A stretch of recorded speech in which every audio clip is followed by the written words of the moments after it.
आज हम एक बहुत ही दिलचस्प और प्रेरणा देने वाली कहानी पर बात करेंगे। हाँ, ये कहानी रांची के पास रहने वाले एक नौजवान की है, रोहित। रोहित, बिल्कुल। एक आम नौजवान, साधारण नौकरी और तनख्वाह भी कोई बहुत ज्यादा नहीं, महीने के कोई 28,000 रुपए। और घर की सारी जिम्मेदारियां भी थीं। हाँ, और इन सब के बीच उसने एक ऐसा लक्ष्य हासिल किया जो मतलब ज्यादातर लोगों के लिए तो एक सपना ही होता है। 15 साल में 1 करोड़ रुपए का पोर्टफोलियो बनाना। एग्जैक्टली। और ये जानना बहुत जरूरी है कि ये कहानी किसी लॉटरी या अचानक मिली दौलत की नहीं है। नहीं, बिल्कुल नहीं। ये कहानी है अनुशासन की, धैर्य की और एक बहुत ही सरल निवेश के तरीके की। SIP। Systematic investment plan. बिल्कुल। आज हम यही समझेंगे कि कैसे एक छोटी सी मासिक बचत ने कंपाउंडिंग की ताकत से इतना बड़ा रूप ले लिया। तो कहानी की शुरुआत से शुरू करते हैं। रोहित की उम्र है 26 साल। 28,000 रुपए की सैलरी में माता पिता हैं, बहन की पढ़ाई है, घर के खर्चे हैं। तो बचत के नाम पे कुछ खास बचता नहीं होगा। मुश्किल से 2-3 हजार रुपए। और उसके मन में भी वही सवाल था जो शायद हम सबके मन में कभी न कभी आता है कि इतने कम पैसों से क्या ही होगा। हाँ, क्या कर लूंगा मैं इतने से। और ये जो मानसिकता है ना, यही निवेश की राह में सबसे बड़ी रुकावट बनती है। सही बात है। ज्यादातर लोग सोचते हैं कि निवेश के लिए एक बहुत बड़ी रकम चाहिए, एक मुश्त पैसा। लेकिन असलियत तो यह है कि निवेश की शुरुआत छोटी रकम से ही होती है। बिल्कुल। जरूरी यह है कि सही समय पर शुरुआत की जाए। रकम कितनी भी छोटी क्यों ना हो, बस शुरू करना जरूरी है। तो रोहित की सोच में ये बदलाव कैसे आया? वो तो शायद शुरू ही नहीं करता। उसकी मुलाकात अपने पुराने दोस्त निखिल से हुई। अच्छा। और निखिल ने उसे अपना पोर्टफोलियो दिखाया। उसे समझाया कि भाई, हर महीने बस थोड़ा थोड़ा पैसा लगाकर और उसे लंबे समय तक बढ़ने का मौका देकर कोई भी बड़ा लक्ष्य हासिल कर सकता है। मुझे लगता है ये देखना, किसी दोस्त को सच में ऐसा करते हुए देखना बहुत असर करता है। हाँ, थ्योरी से ज्यादा। और निखिल की एक बात बहुत गुरुत्वपूर्ण थी। क्या? उसने कहा 1 करोड़ बनाने के लिए बड़ा पैसा नहीं, सही समय और डिसिप्लिन चाहिए। वाह, ये तो गोल्डन वर्ड्स हैं।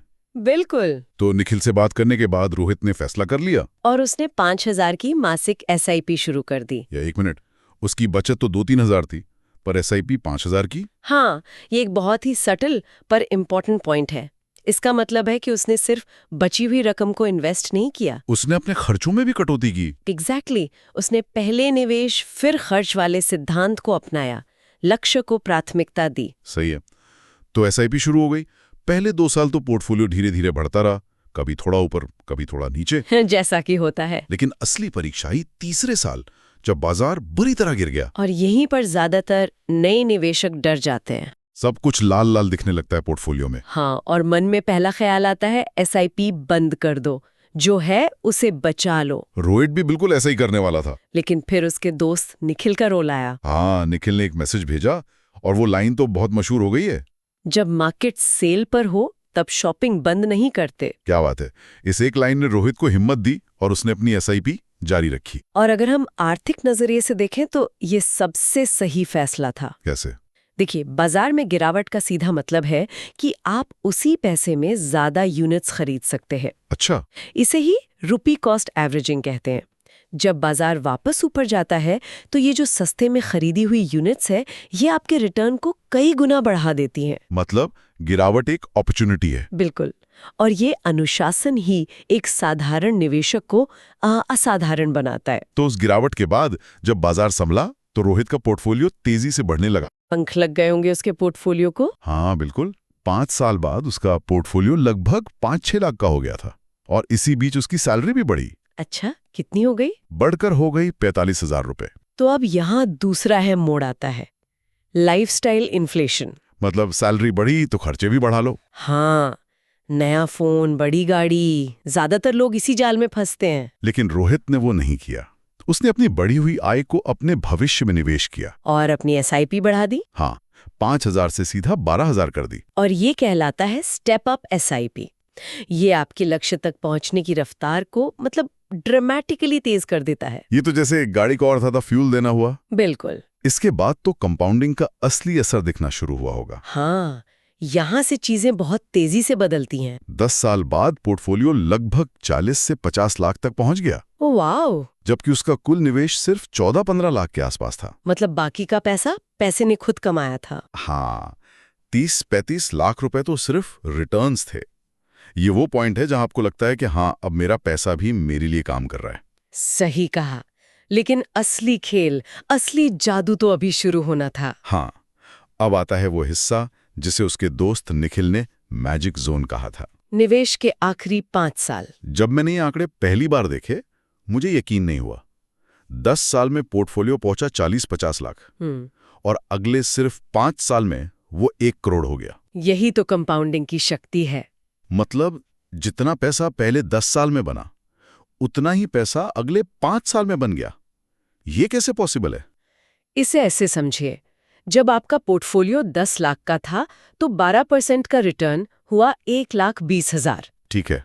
लेकिन जब आपका पोर्टफोलियो 50 लाख का हो गया तो 12% का रिटर्न मतलब 6 लाख रुपए। अरे वाह! और जब वो 80 लाख का हुआ तो 12% का रिटर्न मतलब लगभग 9-10 लाख रुपए। आपका बेस हर साल बड़ा होता जाता है, इसलिए रिटर्न की रकम भी तेजी से बढ़ती है। इसीलिए शुरुआती सालों में गाड़ी धीरे चलती है और आखिरी के सालों में वो रॉकेट बन जाती है। तो 10वें साल में 40-50 लाख, 13वें साल में 80 लाख पार और ठीक 15 साल बाद 1 करोड़ का आंकड़ा। वाकई ये आंकड़े हैरान करते हैं। लेकिन यहाँ एक सवाल है, क्या इसमें बाजार के अच्छे प्रदर्शन का भी हाथ नहीं था? मतलब उसे लक का साथ भी तो मिला होगा। देखिए, ये सवाल बहुत वाजिब है और हाँ, बाजार के रिटर्न का बहुत बड़ा योगदान है।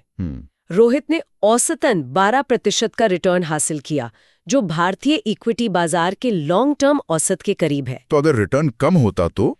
हो सकता है कि किसी और 15 साल के ब्लॉक में ये रिटर्न 10% होता, तो शायद लक्ष्य तक पहुंचने में 1-2 साल और लग जाते। या शायद 14% होता और लक्ष्य 1 साल पहले मिल जाता। अच्छा। लेकिन कहानी का जो सार है वो नहीं बदलता। रणनीति की खूबसूरती इसी में है कि ये किसी 1 साल के अच्छे बुरे प्रदर्शन पे निर्भर नहीं करती। ये लंबे समय के औसत पर काम करती है। बिल्कुल। तो जिस दिन पोर्टफोलियो ने 1 करोड़ का आंकड़ा छुआ, उसने अपने पिता को फोन किया। वो पल तो बहुत इमोशनल रहा होगा। हाँ, उसने कहा, पापा, हमारा फ्यूचर सेफ है। और जब पिता ने पूछा कि ये सब कैसे किया, तो उसका जवाब बहुत सरल था। क्या? हर महीने थोड़ा-थोड़ा।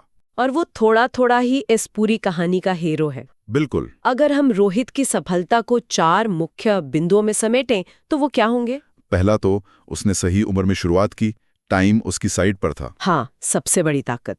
दूसरा, बाजार की गिरावट में वो डरा नहीं, बल्कि उसने उसे एक मौके की तरह देखा। सही। तीसरा, आय बढ़ने पर उसने अपने खर्चे नहीं बढ़ाए, उसने अपना निवेश बढ़ाया। और चौथा और सबसे जरूरी, वो 15 साल तक टिका रहा, धैर्य। उसने पौधे को पेड़ बनने का पूरा समय दिया। तो इसका मतलब ये हुआ कि ये लक्ष्य तो कोई भी हासिल कर सकता है अगर वो इन नियमों का पालन करे। बिल्कुल, ये गणित है, कोई लॉटरी का टिकट नहीं। 12 साल में भी 1 करोड़ तक पहुंच सकता है।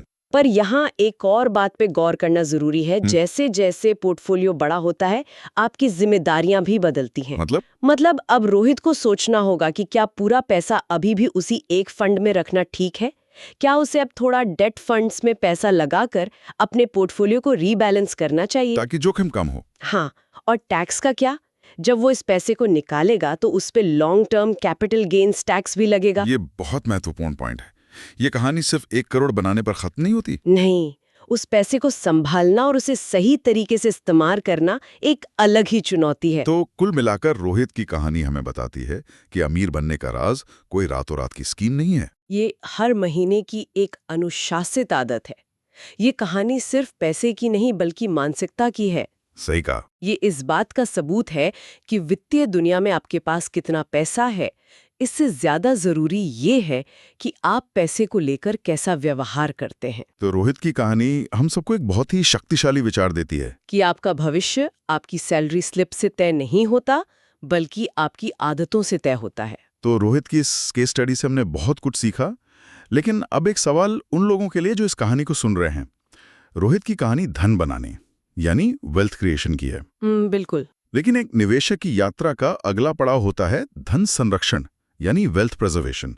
अब सवाल यह है कि आपकी रणनीति कब और कैसे बदलनी चाहिए जब आपका लक्ष्य पैसा बनाने से ज्यादा बने हुए पैसे को बचाने का हो जाता है। ये एक बिल्कुल अलग विषय है और बहुत जरूरी भी। इस पर सोचना चाहिए।